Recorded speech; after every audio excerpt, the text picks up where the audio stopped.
One spark of hope from the vibrant city of Milan to the peaceful town of Magenta, where a modern saint teaches us what love truly means. Milan, a feast of faith.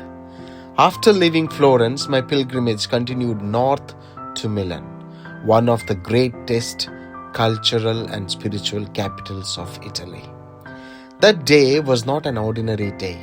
It was the feast of the foundation stone of the Milan Cathedral, the magnificent Duomo. Because of the feast, the cathedral was closed to tourists. Barriers, security, restrictions. But when I approached, the guard looked at my collar and immediately said, "Padre, buongiorno, please come in." It's amazing how one small word, Padre, can open the doors of a city, and sometimes the doors of heart. Inside, the bishop's mass was underway. The vast marble pillars stretched to the heavens. Candles flickered. The choir's voices rose like waves of prayer.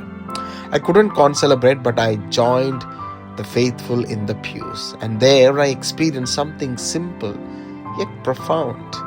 After Mass, the woman beside me turned and said, "Padre, this is the first time I have ever sat next to a priest during Mass." Her words touched me deeply, a reminder that sometimes our presence itself is a ministry. We don't always have to preach. Sometimes we just have to be there. Milan, with all its grandeur, taught me the beauty of the church gathered together, celebrating her foundation, her history, her faith.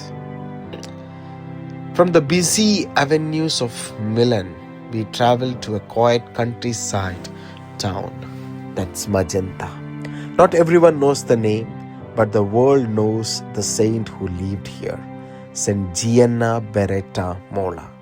A doctor, a wife, a mother, a woman of deep faith, a saint of our own generation.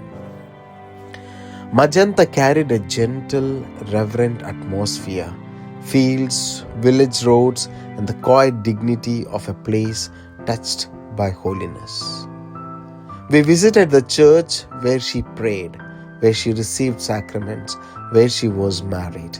I imagined her kneeling there as a young woman, offering her life to God long before the world knew her name.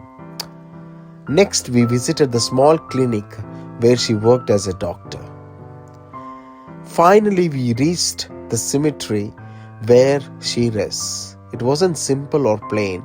It had a sense of order, symmetry, and calm that naturally invited silence. Standing before her tomb, the weight of her witness became real. Most people know her story. While pregnant with her fourth child, the doctors discovered a tumor.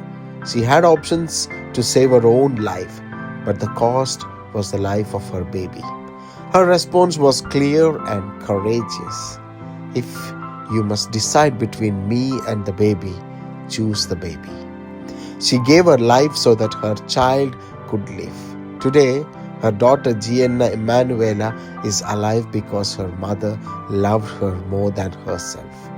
There at her resting place, I prayed, "Lord, give me a heart like hers, loving, courageous, and faithful even when it costs everything." Magenta reminded me that sanctity is not distant.